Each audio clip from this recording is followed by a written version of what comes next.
Udayana dalam rangka Pain Awareness Month bulan September 2024. Izin memperkenalkan diri, nama saya Dr. Tina, Residen Program Studi Neurologi Fakultas Kedokteran Universitas Udayana sebagai moderator pada acara sore hari ini. Pada kesempatan kali ini kami akan mengadakan perbincangan dengan narasumber mengenai penyakit yang sering dialami oleh hadirin-hadirin sekalian, yaitu nyeri pada leher. Pasti dari hadirin sekalian pernah mengalami nyeri pada leher. Nyeri leher merupakan penyakit yang diderita oleh kebanyakan orang dan dapat mengganggu dalam aktivitas dan juga bekerja sehari-hari. Sering juga penderita mengatakan bahwa nyeri leher itu disebabkan oleh saraf yang terjepit dan juga perlu dilakukan operasi untuk menyembuhkannya. Untuk memastikan hal-hal tersebut, kami mengundang narasumber pada sore hari ini yaitu Dr. Ivan. Silakan memperkenalkan diri. Oke, saya dengan Dr. Ivan, Residen Neurologi Fakultas Kedokteran Udayana, dan sekarang saya sedang bertugas di divisi nyeri atau pain. Sebenarnya dok, untuk nyeri leher itu sendiri, apa sih penyebab dari nyeri leher itu? Nyeri leher itu sebenarnya sebabnya banyak ya. Kan perlu diketahui sebelumnya leher kita itu kan disusun oleh berbagai macam struktur ya.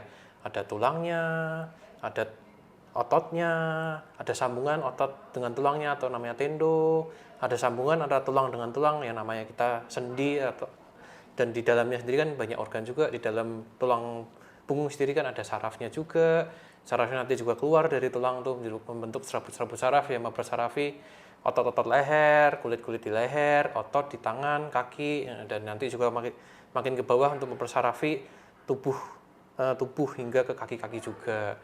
Jangan lupa juga dipikirkan di struktur depan sini kan juga banyak struktur, ada kerongkongan, ada tenggorokan, ada tiroid, dan ada kelenjar getah bening. Struktur-struktur tersebutlah yang berpotensi akan menyebabkan nyeri pada leher. Mungkin yang paling sering yang dialami oleh hadirin-hadirin sekalian yang hingga berobat kepada kita ke bagian neurologi, yaitu yang paling sering biasanya dari ototnya sendiri, dari sendinya sendiri, dan yang paling mengganggu dari sarafnya itu sendiri. Mungkin seperti itu. Oke, terima kasih Dr. Ivan. Untuk penyebab dari faktor-faktor apa saja sih yang dapat menyebabkan nyeri pada leher itu sebenarnya dok? Ya, kalau yang menyebabkan faktor-faktor resikonya yang membuat orang jadi mudah terkena nyeri leher itu paling sering dari posisi leher yang salah. Misal pada orang yang banyak bekerja di depan komputer, orang yang banyak mengerjakan prakarya atau suatu teknisi yang suka menunduk terus. Nah, di mana kalau posisi lehernya dipertahankan yang tidak baik itu dalam satu posisi lama, dalam jangka yang waktu lama yang dengan tidak baik itu dapat berpotensi menyebabkan nyeri pada leher. Yang paling sering disebabkan karena kekakuan dari ototnya sendiri. Dan kalau lama-lama bahkan bisa mengubah struktur tulang, dan perubahan struktur tulang tersebut yang kadang-kadang bisa menyebabkan penjepitan pada sarafnya itu sendiri.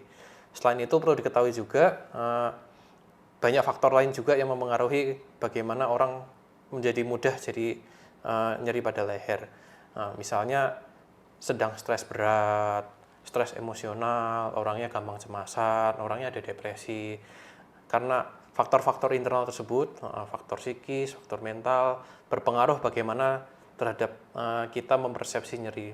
Bagaimana kita tahan terhadap nyeri itu atau enggak. Beberapa orang misalnya yang sangat cemasan, dalam kondisi depresi itu sangat rentan atau sangat mudah mengalami nyeri. Hingga misal pada orang yang biasa aja yang harusnya nggak nyeri, pada orang-orang seperti itu menjadi mudah terhadap nyeri. Nah, faktor tersebut juga yang berpengaruh dalam memengaruhi dalam kejadian munculnya nyeri pada leher pada hadirin-hadirin sekalian. Oke, terima kasih Dr. Ivan. Apakah ada kondisi-kondisi tertentu dalam nyeri leher yang harus kita perhatikan, dok? Kalau di bahasa medis kita biasa nyebutnya itu suatu red flag, bendera merah. Jadi kalau sudah ada red flag itu tanda bahaya, harus diinvestigasi lebih lanjut, harus dipastikan itu beneran aman atau tidak. Karena kalau tidak ditangani dengan baik bisa menyebabkan kelumpuhan, kecacatan yang berat, bahkan kematian. Apa saja red flag dari nyeri leher itu? Ada beberapa sebenarnya. Misal penurunan berat badan, nyeri leher yang disertai dengan penurunan berat badan yang tidak jelas akibatnya. Biasa udah gitu kita curiganya apakah itu suatu keganasan atau apakah itu ada suatu infeksi. Seringnya infeksi dari flek paru atau tuberkulosis yang menyerang ke tulang. Nyeri leher juga pada orang yang memang sebelumnya sudah terdiagnosis oleh kanker atau keganasan, itu juga salah satu red flag juga, karena kecurigaan kanker tersebut dari manapun itu, misal paling sering dari paru, atau kalau pada laki-laki prostat, pada perempuan dari serviks, itu sering menyebar atau metastasis ke tulang, salah satunya di tulang leher, dan di situ menyebabkan nyeri pada leher. Nah, red flag lainnya apa? Riwayat trauma, habis jatuh lehernya sakit terus. Nah, itu harus dipastikan tuh, apakah patahnya itu akan menyebabkan penjepitan saraf yang berat, atau menyebabkan leher menjadi tidak stabil yang bisa beresiko lebih berat lagi ke depannya, atau terdapat gejala-gejala neurologis yang progresif atau bahkan berat. Gejala-gejala neurologis itu yang dimaksud apa? Terutama yang mempengaruhi fungsi dari otot atau motor. Jadi nyeri leher yang disertai dengan kelemahan pada tangan, menggenggam jadi susah, mau melakukan pekerjaan atau paparan yang kecil-kecil jadi susah, mengangkat bahu susah. Nah, itu harus hati-hati karena itu menandakan mungkin adanya suatu penjepitan saraf yang berat. Apalagi kalau sudah diikuti dengan gangguan pada otot-otot di bawahnya dari leher. Misal kakinya jalannya udah melemas, udah beda rasanya. Dan paling berat lagi yang biasanya lebih lama lagi, adanya gangguan dari berkemih atau BAB. Karena itu juga dipengaruhi oleh serabut saraf yang turun dari leher. Ada juga beberapa kondisi-kondisi lain yang perlu perhatian juga. Misal kalau nyerinya sudah lama, lebih dari 3 bulan, itu berarti kita harus terapi lebih agresif, harus cari penyebabnya juga. Dan yang satu lagi mungkin agak lebih jarang, dan saya harapkan hadirin juga tidak melakukan itu, yaitu pada pengguna obat suntik yang tidak seharusnya, atau penggunaan narkoba suntik. Mungkin seperti itu mungkin. Oh, jadi yang harus kita perhatikan dari red flag tadi itu ya dok ya, seperti riwayat trauma, kemudian kanker, kemudian ada kelemahan pada anggota gerak dan lain-lain ya dok ya. Iya. Banyak juga dok yang bertanya nih untuk hadirin biasanya di rumah, apakah nyeri leher itu selalu disebabkan oleh saraf terjepit dok? Bagaimana penjelasannya? Yes, kan seperti saya jelaskan tadi, nyeri pada leher disebabkan oleh banyak strukturnya, nggak cuma dari sarafnya aja. Jadi seringnya karena ototnya, atau karena sendinya ada peradangan, atau mohon maaf ada patah pada tulang yang mengiritasi selaput tulangnya. Nah itu, jadi nggak selalu nyeri leher itu disebabkan saraf terjepit. Namun memang saraf terjepit bisa menyebabkan nyeri pada leher. Bagaimana terus bedanya nyeri leher akibat saraf terjepit sama yang lainnya? Jadi kalau nyeri leher akibat saraf terjepit itu kita sebut ada neuropathic pain, nyeri akibat kerusakan saraf. Seperti apa tuh nyeri neuropathic? Jadi nyerinya tuh yang dirasa seperti adanya rasa panas, ada rasa kesetrum yang menjalar. Kadang-kadang diikuti juga dengan sensasi yang rasa tebal pada daerah kulit yang di sarafi tersebut, atau ada rasa kesemutan. Nah, pada beberapa kasus juga bisa muncul juga yang kita sebut allodynia. Jadi kalau mungkin hadirin sekalian merasakan atau bahkan tahu ada cerita begitu, yang disentuh kulitnya saja udah merasa sakit. Nah, itu kan harusnya tidak normal. Kan normalnya disentuh itu tidak menimbulkan rasa nyeri atau rasa sakit. Namun jika pada kerusakan saraf bisa muncul kondisi-kondisi seperti tersebut. Nah, jika udah muncul kondisi-kondisi tersebut, kemungkinan itu adanya penjepitan saraf. Nah, setelah itu harus kita investigasi lanjut. Penjepitan sarafnya itu derajat ringan atau suatu yang berat. Nah, kalau yang memang kondisi yang berat, kemungkinan membutuhkan yang operasi. Dan perlu diketahui juga, penjepitan saraf, terutama yang di dalam sumsum tulang itu, bisa mempengaruhi struktur-struktur yang di bawah leher, di kaki, dan fungsi berkemih dan BAB. Dan kalau memang terkena yang di serabut saraf di dalam tulang itu suatu penjepitan saraf yang berat, dan itu kalau memang sudah sampai mengganggu ke fungsi kaki sampai berkemih, itu harus dilakukan tindakan operasi untuk membebaskannya. Mungkin seperti itu dari info dari saya. Oke, terima kasih dokter. Sebenarnya kalau penyebab dari saraf terjepit itu apa saja ya dok? Oke, kalau di leher sendiri sebabnya macam-macam. Sebenarnya mirip faktor risikonya seperti dengan nyeri leher pada umumnya. Namun seperti tadi saya jelaskan sedikit, kalau terpapar oleh faktor risiko, misal posisi menunduk terus-terusan waktu kerja dalam jangka waktu lama, awalnya ototnya saja yang kram, lama-lama struktur tulangnya berubah. Perlu diketahui sebelumnya kan namanya saraf leher itu ada di dalam tulang leher. Di tulang lehernya itu ada yang namanya bantalan dari tulang leher.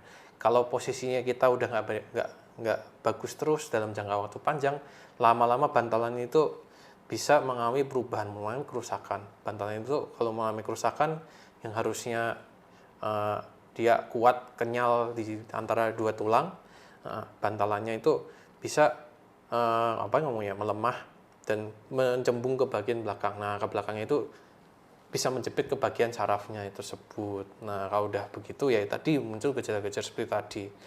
Jadi ya sebenarnya faktor risikonya sama seperti yang faktor risiko nyeri leher, namun biasanya beda-beda tergantung dari kerentanan orang masing-masing. Ada orang yang lebih gampang muncul seperti itu, ada yang lebih susah.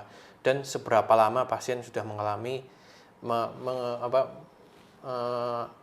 melakukan posisi-posisi yang tidak baik itu. Makin lama, makin tinggi resikonya terjadi jepitan pada saraf di leher. Ini seperti itu. Oke, jadi bisa disebabkan oleh posisional yang lama ya dok ya? Oke. Oke. Jadi tapi kalau untuk pengobatannya bagaimana dok pada nyeri leher ini? Pengobatan pada nyeri leher kita utamakan terutama untuk yang non farmakologis, non obat. Kan tadi dari saya jelaskan ya penyebab faktor risiko atau penyebab nyeri leher itu biasa karena posisinya tidak benar. Nah, obatnya gimana? Harus dibenarkan posisinya. Tidak boleh, apalagi biasanya kan hari-hari banyak ya pasti yang bekerja di depan komputer, banyak yang bekerja prakarya atau teknisi yang hanya nunduk terus. Tidak boleh mempertahankan posisi leher kita di satu posisi saja dalam jangka waktu panjang. Jangan lupa kalau di tengah-tengah istirahat, banyak mengistirahatkan leher, menggerakkan leher, lakukan stretching leher, oleh kanan, oleh kiri. Terus bentuklah hidup yang sehat. Hindarkan stres, jangan cuma mikir pekerjaan aja, jangan dipikir stres, karena ya itu sekali lagi, stres dan pekerjaan itu stres mental itu dapat mempermudah orang menjadi sakit, dapat memudah orang juga jadi nyeri leher. Terus jaga diet juga, gizi seimbang, gizi yang baik, tidur yang cukup, termasuk juga itu tidur yang cukup bisa membantu mengurangi stres juga. Dan selain itu kalau memang masih nyeri sekali, biasanya kita bisa beri obat-obatan dulu. Kita utamanya memberi obat itu menghilangkan nyeri yang waktu itu agar pasien atau hadirin yang mengalami nyeri itu bisa melakukan gerakan atau mobilisasi dari leher lebih banyak lagi sehingga mengurangi nyeri, yaitu tadi utamanya itu kita obati. Terus kalau muncul nyeri neuropatik, nyeri-nyeri akibat jepitan saraf, ya kita berikan obat khusus untuk jepitan saraf tersebut karena obatnya agak berbeda dengan obat-obat pada nyeri leher pada umumnya. Mungkin seperti itu. Oke, jadi bisa saya simpulkan ya dok ya, jadi nyeri leher ini sering kita alami, terutama penyebabnya banyak faktor ya yang terutama sering kita alami saat ini, yaitu menggunakan gadget, menggunakan laptop dalam posisi waktu yang lama gitu untuk dalam kita bekerja ya dok ya. Ya, betul. Untuk pesan-pesannya mungkin dari hadirin-hadirin yang menonton di rumah, jadi hidup sehat dengan olahraga, kemudian aktivitas, kemudian melakukan peregangan setelah beberapa saat bekerja, itu bisa mencegah kita mengalami nyeri pada leher. Kemudian juga waspadai tanda-tanda red flag tadi yang telah dipaparkan oleh Dr. Ivan seperti riwayat trauma, kelemahan pada anggota gerak, kemudian ada riwayat kanker. Kemudian jika mengalami keluhan nyeri pada leher ini, segera periksakan ke dokter dan fasilitas kesehatan terdekat jika ada tanda-tanda tersebut. Siap dokter. Mungkin ada yang mau disampaikan lagi dokter? Ya, ini kan podcast kita adakan untuk Pain Awareness Day, Pain Awareness Month di bulan September ini. Jadi harapan kita dengan podcast ini hadirin-hadirin juga lebih mengerti tentang apa itu nyeri leher, bagaimana mengatasinya. Mungkin saya ulangi sekali lagi, diulang-ulang terus posisi leher tidak boleh dalam satu posisi yang sama terus. Banyak latihan untuk melemaskan otot-otot leher. Misalnya setiap pagi atau sore, noleh kanan, noleh kiri dulu, nunduk ke depan, nunduk ke belakang. Nah, relaksasi juga untuk biar nggak stres, mentalnya nggak tegang. Nah, dengan begitu bisa mengurangi munculnya dan mengurangi nyerinya dari nyeri leher tersebut. Nah, mungkin sekian dari saya. Oke, jadi kita tutup untuk podcast pada hari ini. Semoga apa yang kami sampaikan berguna. Om Santi Santi Om, Om Swastiastu. Semoga apa yang kita sampaikan berguna. Terima kasih.